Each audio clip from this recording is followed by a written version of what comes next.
Минатата недела во собранието пристигна иницијативата од адвокатите за поднесување на предлог закон за амнестија за осудените за 27 април и денеска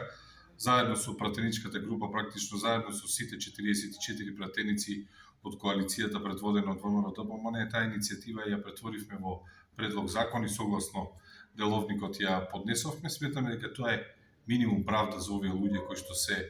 бесправно осудени за дело кое што не го направиле, беа судени во неразумно долги рочишта, беа прекршени безброј процедури и дури на некои универзитети се изучува за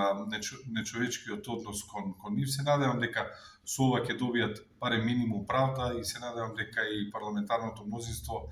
ќе го прифати овој предлог закон за конечно да завршиме со праксата да имаме политички затвореници, затоа што Македонија е единствена држава во Европа која што има политички затвореници, односно луѓе кои што се во затвор само затоа што не се согласуваат со политиките на власт.